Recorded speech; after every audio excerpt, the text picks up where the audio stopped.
Hey guys, how's it going? Welcome to my intro on how to introduce a speech and also how to conclude your speech.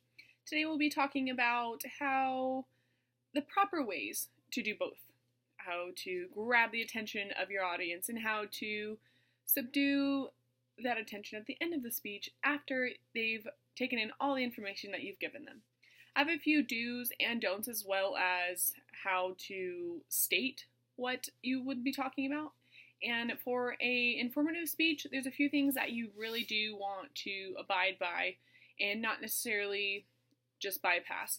In your introduction, you want to grab the attention. That is your first step in holding the attention of your audience, that you want them to be paying attention to your speech. You want to maybe give them a statistic, or you do not want to ask them a broadened question because most of the time nobody's going to answer you. For example, how many of you have, and maybe half the class raises their hand silently. They're not really paying attention to you. I've been there, you've been there, we all know it. You want to ask them or startle them with this crazy statistic like, I don't know, 1 in 5 people don't use their cell phones while driving. That's crazy. Not sure if that's really a real statistic, but I'm sure it's somewhere around there because everybody texts and drives. It's ridiculous. But needless to say, you need to grab the attention. You need to hold that attention throughout the entire speech and the entire message. You can't lose.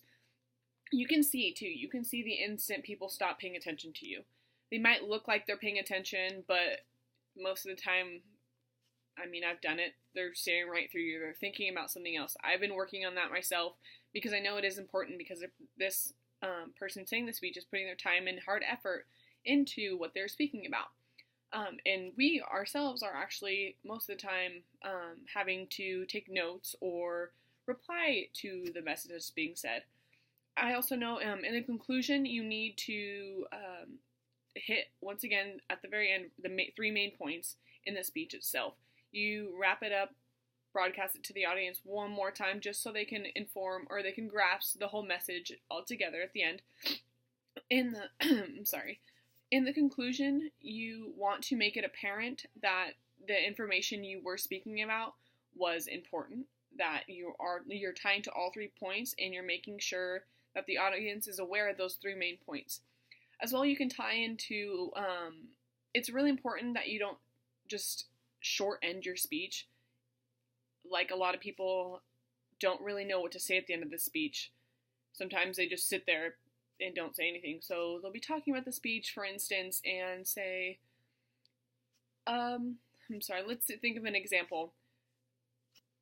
Like cell phones. And then the 1 in 5 people of, one out of 5 people using their cell phones text and drive, and that will be all. And they sit there quietly. Well, that doesn't make any sense. You just left the topic hanging. You didn't give any indications that your speech was finished.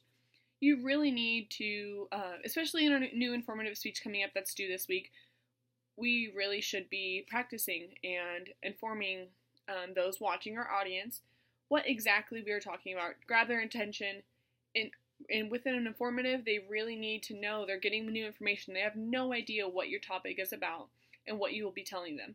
So you have to keep them intrigued in your conversation, intrigued in the information you will be providing. And don't leave them high and dry at the end of the speech. Make sure you tie it all in together and thank them for their time. If they have any questions, feel free to answer at the end. Thanks guys for watching.